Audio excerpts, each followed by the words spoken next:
Assalamualaikum warahmatullahi wabarakatuh. Waalaikumsalam warahmatullahi wabarakatuh. Selamat pagi anak-anak. Pagi. Gimana kabarnya hari ini? Alhamdulillah luar biasa. Allahu Akbar. Hari ini ada yang tidak masuk? Ada. Nanti yang tidak masuk, suratnya kalau begini kasih ke saya ya. Kalian absennya nanti. Sebelum mulai pembelajaran pada pagi hari ini, mari kita berdoa terlebih dahulu. Silakan dipimpin Mas Kampus. Sebelum memulai pelajaran, maka baiknya kita berdoa dahulu. Berdoa mulai. Berdoa selesai. Baiklah, hari ini kita akan mempelajari tema 2, yaitu keberagaman aktivitas ekonomi masyarakat Indonesia. Untuk tujuan pembelajaran pada pagi hari ini adalah tadi diharapkan dapat menurunkan pengaruh keberagaman untuk mempengaruhi terhadap keberagaman aktivitas kegiatan ekonomi masyarakat, kemudian menguraikan keberagaman dalam kehidupan sosial masyarakat Indonesia dan merancang ide pengembangan sebuah usaha perdagangan dalam mendukung perdagangan antar pulau. Yang pertama, kita akan membahas mengenai keberagaman aktivitas ekonomi. Nah, Indonesia sendiri memiliki aktivitas kegiatan ekonomi yang sangat beragam, mulai dari kegiatan pada sektor maritim, agraris, dan juga pertambangan, bahkan juga kegiatan industri. Nah, kondisi keberagaman ini dipengaruhi oleh letak geografis Indonesia, yang dimana Indonesia ini terletak pada garis khatulistiwa dan juga dilewati oleh ring of fire atau cincin api, sehingga potensi sumber daya alam di Indonesia ini sangat beragam dan dapat dimanfaatkan oleh masyarakat Indonesia untuk kegiatan perekonomian. Nah, Indonesia sendiri memiliki iklim tropis, di mana iklim ini sangat mendukung kegiatan pertanian maupun pada kegiatan kelautan. Indonesia akan disinari oleh cahaya matahari selama 1 tahun penuh dan juga mendapatkan curah hujan yang cukup. Nah, kemudian kita akan bermain benar atau salah. Jadi di sini ada pernyataan. Jika kalian merasa pernyataan di sini itu benar, silakan berdiri. Dan jika kalian merasa pernyataan ini salah, maka silakan duduk saja. Baik, saya akan membacakan pernyataannya terlebih dahulu. Nanti setelah dengan ketiga, silakan berdiri atau duduk. Benar atau salah, fenomena La Nina dapat menyebabkan bencana alam seperti banjir dan tanah longsor. Benar. 2, 3.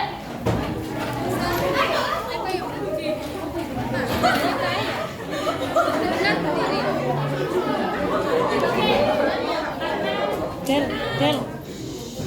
Karena semuanya jawab bahwa pernyataan ini benar.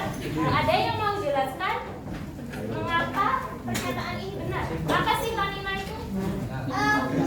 Oke, silakan ya, begini. Oh iya, Mbak Tarisa. La Nina itu apa namanya iklim. Jadi waktu terjadinya La Nina itu angin itu bergerak dari lautan yang luas juga membawa curah hujan yang membawa uap air yang tinggi juga menyebabkan curah hujan yang tinggi di suatu daerah. Oke, jadi tepuk tangan dulu dong Mbak Tarisa. Mau nggak?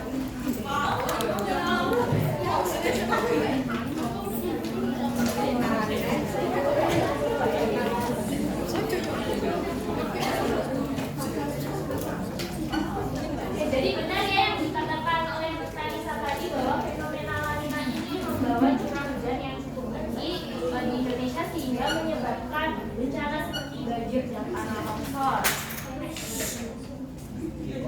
Nah, karena banjir dan tanah longsor tadi itu sangat mempengaruhi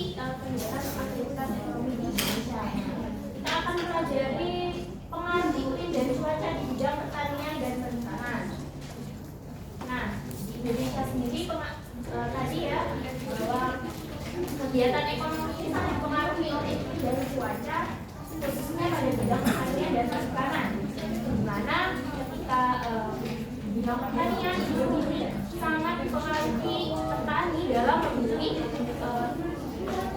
tanaman apa yang cocok ditanam ketika musim itu. Misal di musim penghujan petani akan menanam padi karena membutuhkan air yang berlimpah. Kemudian ketika musim kemarau tiba, petani akan menanam jagung atau palawija karena tanaman tersebut membutuhkan air yang sangat. Nah, untuk pada bidang perikanan, misalnya akan mempengaruhi kegiatan nelayan. Nelayan akan memanfaatkan pola angin pada untuk aktivitas mencari ikan. Misal pada malam hari ada angin barat, kemudian nelayan akan memanfaatkan angin tersebut untuk pergi berlayar ke laut. Dan pada pagi hari nelayan akan kembali lagi ke daratan dengan memanfaatkan angin laut. Kemudian ada pengaruh iklim dan cuaca di bidang industri.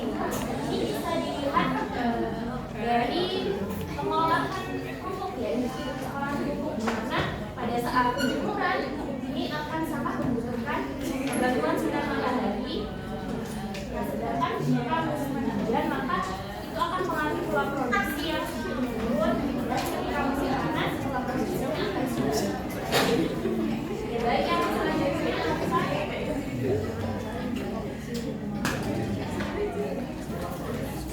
Oke, kita bermain benar atau salah lagi ya. Sebenarnya masih sama. Jika ada yang merasa pernyataan yang benar maka silakan lagi. Kalau salah silakan lagi. Benar atau salah, tenaga endogen merupakan tenaga yang berasal dari luar bumi. Sedangkan tenaga eksogen merupakan tenaga dari dalam bumi. Salah.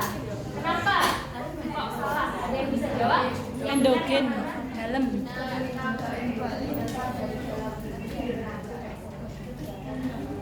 Oke, tangan untuk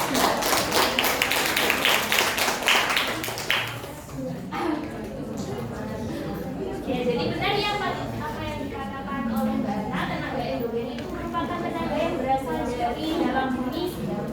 Nah, ini biasa dipengaruhi oleh aktivitas tektonik, sedangkan tenaga eksogen itu berasal dari luar bumi yang biasa dipengaruhi oleh kondisi cuaca, bisa juga dan juga angin. Oke. Kita akan pelajari bentuk muka bumi di Indonesia. Jadi bentuk muka bumi itu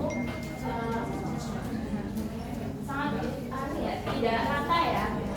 Jadi bisa terjadi karena adanya proses pengangkatan, penenggelaman dan penggusuran akibat adanya tenaga endogen dan eksogen. Nah, yang pertama itu ada gunung. Bentuk permukaan bumi itu bisa ada gunung, mungkin ada rendah serta dataran tinggi ya. Kalian baca sendiri di sini ciri-ciri gunung, mungkin dan dataran rendah dan tinggi. Yang selanjutnya akan dijelaskan oleh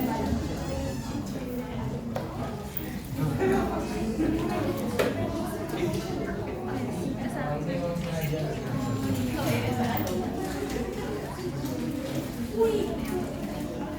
Selanjutnya kita akan bermain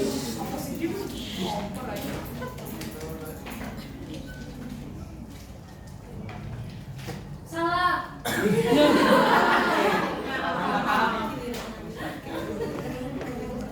Kalau saya bilang true, nanti angkat tangan kanan. Kalau saya bilang false, angkat tangan kiri. Ya, Pak. Ya, Pak. Mari kita mulai. Kondisi geografis itu ada sekitar true atau false?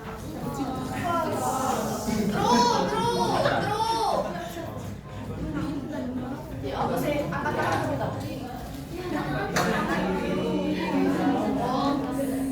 Saya, Pak. Oh, saya. Siapa? Menurut saya, kondisi geografis lingkungan itu mempengaruhi aktivitas ekonomi masyarakat kita. Contohnya, seperti saat kita di pantai, itu ada aktivitas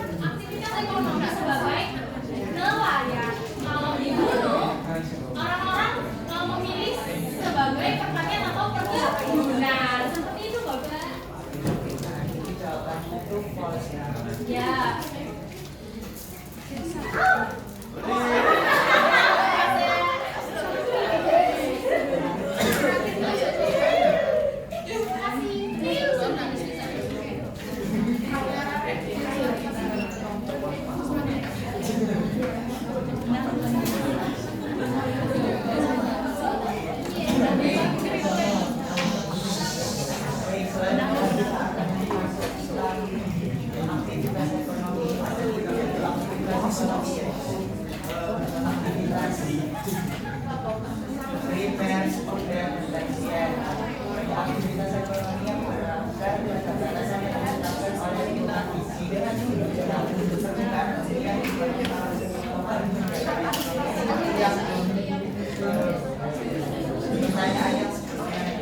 yang misalkan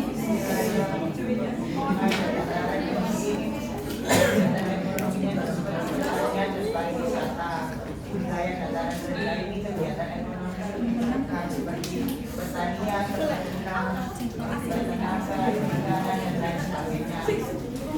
Kegiatan ekonomi di daerah pantai ini seperti perikanan laut, pariwisata maupun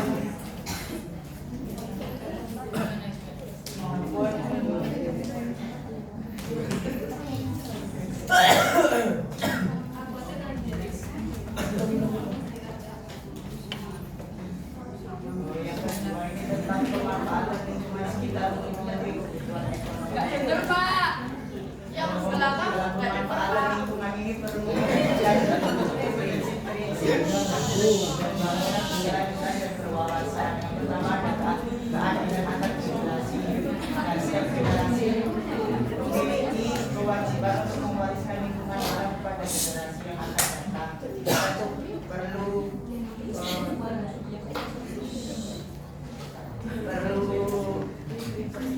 menjaga ekosistem, menjaga lingkungan agar generasi akan datang ini dapat merasakan apa yang manfaat dari saya.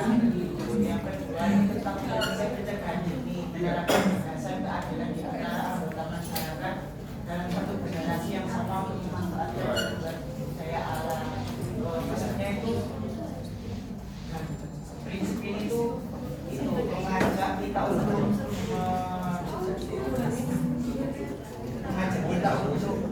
mengambil keputusan agar potensi bencana ini baik karena waktunya habis. Bila saya akhiri, bila ada kata mohon maaf. Baik, karena ini udah jam istirahat ya, jadi kita akhiri pembelajaran pada pagi hari ini. Kemudian nanti ada penugasan, nanti akan saya kirim ke ketua kelas. Nah, baik, terima kasih atas perhatiannya. Apabila ada kesalahan mohon maaf. Wassalamualaikum warahmatullahi wabarakatuh.